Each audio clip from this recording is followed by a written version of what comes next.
Hey everyone, welcome back once again to my YouTube class. Guys, I'm Manjeet Rawat, your online instructor. This is another session of Azure AG 800 MCSE का latest version जो आप MCSE certification में content पढ़ते थे पहले, वो same content आपका AG 800 और 801 में इंक्लूड कर दिया गया है. ऑलरेडी 15 से 16 वीडियो अपलोड कर चुके हैं सीरीज से रिलेटेड, तो एक इनफ कंटेंट हम आपको प्रोवाइड करने वाले हैं.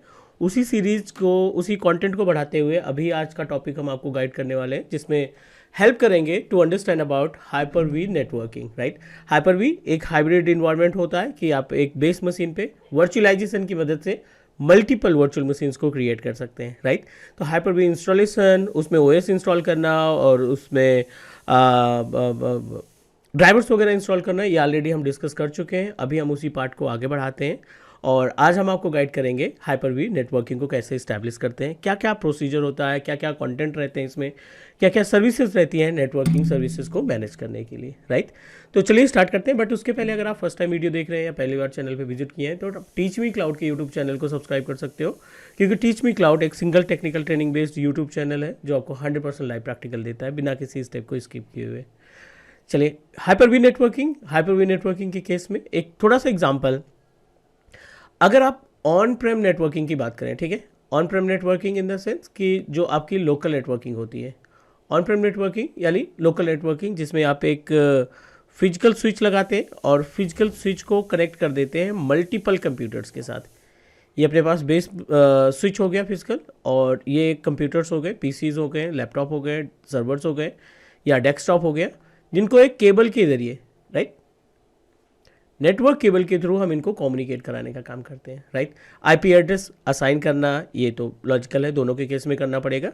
बट इसमें क्या आ रहा है, एक तो लैन केबल आ रहा है आपको, राइट, एक फिजिकल स्विच मिल रही है. इन सभी मेथड के जरिए, इन सभी कंपोनेंट के इस्तेमाल से हम आपस में कम्युनिकेट इस्टेब्लिश कर सकते हैं. मीन्स इन मशीनों के बीच में कम्युनिकेशन इस्टेब्लिश कर लेते हैं. बट यहीं पे अगर हम इसको कंपेयर करें हाइपर-वी के नेटवर्क इन्वायरमेंट पे,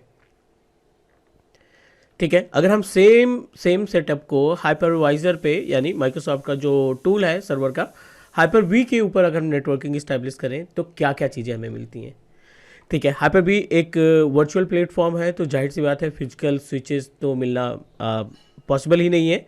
तो जिस तरीके से आप ऑन प्रोमाइसिस इन्वायरमेंट में फिजिकल स्विचेस मिलती हैं, उसी तरीके से वर्चुअल इन्वायरमेंट में हाइपर-वी के केस में आपको मिलेगी वर्चुअल स्विचेस, और वो वर्चुअल स्विचेस हमारी हेल्प करेंगे टू मेक अ कम्युनिकेशन. एक छोटा सा एग्जांपल, ये अपना बेस मशीन है, ठीक है, ये बेस मशीन जिस पे हमने सर्वर 2019 इंस्टॉल किया है. ठीक है, दिस इज़ आवर सर्वर 2019, जिसमें हमने 16 गिग के आसपास रैम और up to 4 core of processor and up to 256 GB of SSD लगा रखी है. ठीक है, तो ये बेस मशीन हो गया सर्वर 2019, इसमें हमने इंस्टॉल कर रखा है.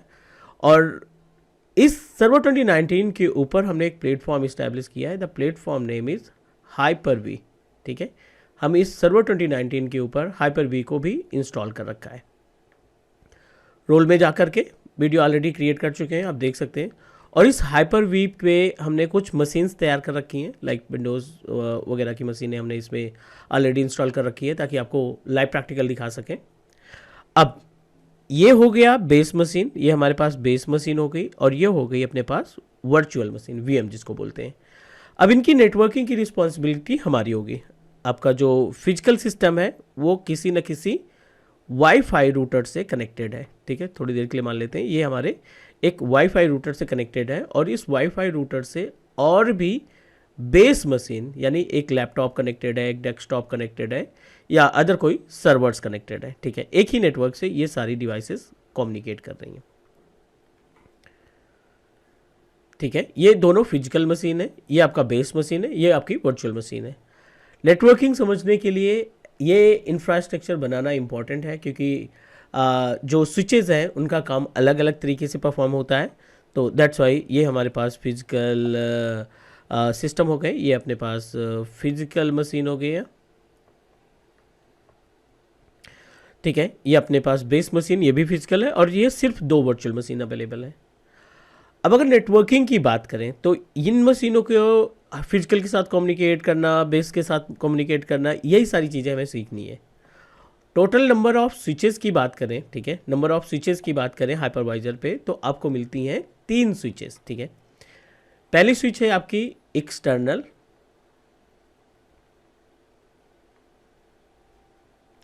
दूसरी स्विच हम यहां पे देखेंगे इंटरनल, प्रैक्टिकल भी देखेंगे इसका,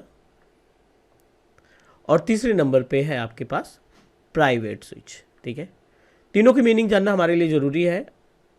प्राइवेट स्विच, इंटरनल स्विच हो गई, एक्सटर्नल स्विच हो गई, प्राइवेट स्विच हो गई, इन तीनों के जरिए हम अपने वर्चुअल मशीन को फिजिकल मशीन के साथ कम्युनिकेशन प्रोवाइड करेंगे।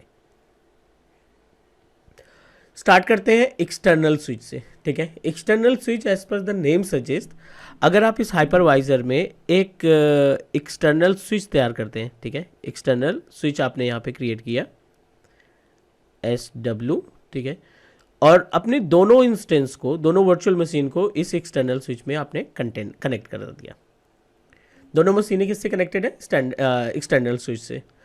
इसका मतलब ये है कि ये जो VM है, इसको जो डिफ़ॉल्ट IP एड्रेस मिलेगी DHCP के थ्रू, वो हमारा रूटर प्रोवाइड करेगा। जो हमारा वाईफाई रूटर है या स्विच आपने लगा रखा है, डायरेक्टली ISP आपको प्रोवाइड कर देगा IP एड्रेस DHCP के ज़रिए, ठीक है। और साथ ही साथ ये मशीन आपकी जो वर्चुअल मशीन है, वो बेस से भी पिंग करेगा, और आपके जो अदर मशीनें हैं, जो अदर फिजिकल मशीनें हैं, उनके साथ भी कम्युनिकेट करेगा। मीन्स जितने भी कंप्यूटर्स लगे हैं इस नेटवर्क इन्वायरमेंट के अंदर, सेम नेटवर्क से जितने भी मशीनें लगी हैं, एक्सटर्नल स्विच के जरिए आप अपनी वर्चुअल मशीन को कम्युनिकेट कर सकते हैं। ये बात हो गई अपने पास एक्सटर्नल की। इंटरनल में क्या होगा? इंटरनल के केस में इंटरनल इन मशीनों से कम्युनिकेट नहीं करेगा, जो आपकी अदर मशीनें हैं इनसे कम्युनिकेट नहीं करेगा, जबकि ये आपस में कम्युनिकेट करेंगी इंटरनल में, और आपके बेस मशीन से कम्युनिकेट करेंगी। बट अदर मशीन से इनका कम्युनिकेशन नहीं होगा। यहीं पे अगर हम प्राइवेट की बात करें, तो प्राइवेट के केस में केवल ये दोनों आपस में आइसोलेटेड रहेंगी, बेस मशीन से या अदर मशीन से इनका कम्युनिकेशन नहीं होगा। फटाफट से आपको प्रैक्टिकल दिखाते हैं ताकि ये इसको प्रूव कर सकें कि किस तरीके से इंटरनल, एक्सटर्नल और प्राइवेट स्विचेस हाइपरवाइजर में काम करती हैं। ये सर्वर 2019, और जाहिर सी बात है हम यहाँ पे सर्वर मैनेजर ओपन करेंगे, और सर्वर मैनेजर ओपन करने के बाद टूल्स पे जाएंगे। टूल्स पे जाने के बाद हाइपर-वी मैनेजर ओपन कर लेंगे, और यहाँ पे 2 इंस्टेंस हैं। देखिए आप, विंडोज़ 10 और विंडोज़ सर्वर, 2 ऑपरेटिंग सिस्टम हमने इंस्टॉल कर रखे हैं, और दोनों मशीनें प्रॉपर तरीके से रन कर रही हैं। तो फटाफट टर्न ऑन कर लेते हैं इनको।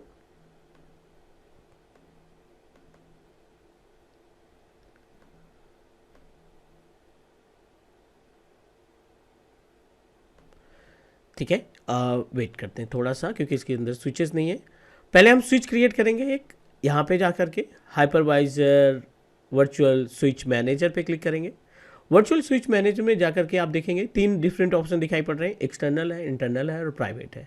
हमें कौन सी स्विच तैयार करनी है? हमें एक्सटर्नल स्विच तैयार करनी है। तो आप एक्सटर्नल स्विच क्रिएट करेंगे। पहले नाम दे देते हैं, यहाँ पे हम नाम दे देते हैं क्लास एक्सटर्नल स्विच, ठीक है।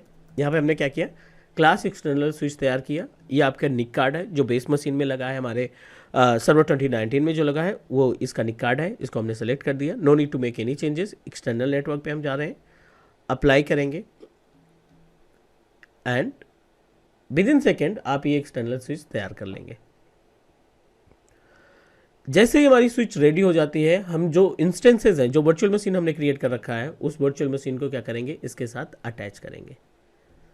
चलिए, एक एक्सटर्नल स्विच रेडी हो चुकी है अपने पास, और क्लास एक्सटर्नल स्विच के नाम से तैयार किया है।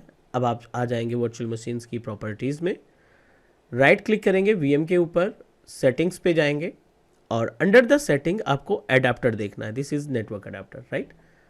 नेटवर्क अडाप्टर पे क्लिक करने के बाद यहाँ पे आप ड्रैग एंड ड्रॉप करेंगे, और क्लास एक्सटर्नल स्विच को कर देंगे apply. As it is Windows server के साथ भी सेम सेटिंग, राइट क्लिक किया, सेटिंग्स पे गए, और इथरनेट सेलेक्ट किया, नेटवर्क अडेप्टर सेलेक्ट किया, कॉन्फ़िगरेशन एरर पे जा कर के यहाँ पे सेलेक्ट कर लिया हमने, अप्लाई किया, ओके किया। तो अब आप according to the agenda external switch में हमने दोनों इंस्टेंसेस को ऐड कर रखे हैं, ठीक है। इसका मतलब ये दोनों वर्चुअल मशीन्स आपस में कम्युनिकेट करेंगी।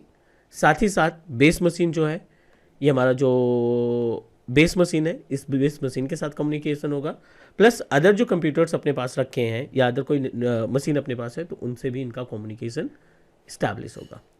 This is the actual usage of external switch. तो आई होप कि आपको सारी चीज़ें समझ में आ गई होंगी। एक बार वेरीफाई कर लेते हैं कि ये जो हमने नेटवर्क इस्टेब्लिश किया है क्लियर है, सेटिंग्स क्लियर है, स्टेप्स क्लियर है, बट एक बार प्रूफ देख लेते हैं। ये हमने सर्वर मशीन को टर्न ऑन किया है, ठीक है, इसको लॉगिन करते हैं और मीनवाइल ये एक मशीन होगी, ये दूसरा कंप्यूटर है अपने पास, वर्चुअल मशीन है नॉट कंप्यूटर, और विंडोज़ 10 हमने इस पर इंस्टॉल कर रखा है। तो 2 वर्चुअल मशीन हो गई है और अपने पास एक फिजिकल मशीन है। तीनों को आपस में कम्युनिकेट करते हैं क्योंकि अपने पास जो स्विच हमने लगा रखी है वो स्विच कौन सी है, वो है एक्सटर्नल स्विच, ठीक है। ये विंडोज़ 10 एक बार वेरीफाई कर लेते हैं इसका आईपी एड्रेस हमें क्या मिल रहा है। तो CMD ओपन करिए आप, IP कॉन्फ़िग पे जाएंगे, 192.168.1.7 इसकी आईपी एड्रेस हो गई 7। सर्वर की आईपी एड्रेस वेरीफाई कर लेते हैं यहीं पे। ये सर्वर भी हमारे पास वर्चुअल मशीन में ही हमने तैयार कर रखा है, CMD IP कॉन्फ़िग 13। तो एक बार पिंग करते हैं, पिंग स्पेस 192.168.1.7। विंडोज सर्वर को विंडोज 10 से कम्युनिकेट कर रहे हैं, दोनों वर्चुअल मशीन है और आप देखिए यहाँ से रिप्लाई मिल रहा है। एज इट इज़ विंडोज़ 10 को विंडोज सर्वर से कम्युनिकेट करके देख लेते हैं, 192.168.1.13 और उसके बाद -t, यहाँ से भी रिप्लाई हो रहा है। मीन्स दोनों मशीनें आपस में कम्युनिकेट कर रही हैं, लेकिन according to the agenda base machine भी कम्युनिकेट करना चाहिए। So let me check, base machine पे आ जाते हैं हम। ये अपने पास बेस मशीन है सर्वर 2019 का। यहाँ से आप दोनों मशीनों को पिंग करा के देखिए, 192.168.1.7 विंडोज़ 10 के लिए रिप्लाई मिल रहा है। As it is ping space 192.168.1.13 ये हमारे पास सर्वर की आईपी एड्रेस। अब देखिए बेस मशीन से भी ये कम्युनिकेट हो रहा है, इट मीन्स दैट आपको इसमें इंटरनेट एक्सेस भी मिलेगा। Is it clear? उम्मीद है कि आपको सारे स्टेप समझ में आ गए होंगे। कोई डाउट, कोई क्वेश्चन है तो आप कमेंट ड्रॉप करिए, डेफिनेटली हम आपकी हेल्प करेंगे to resolve the issues. And please do subscribe your on teach me cloud YouTube channel. Thank you guys, take care, will connect soon with another video, take care.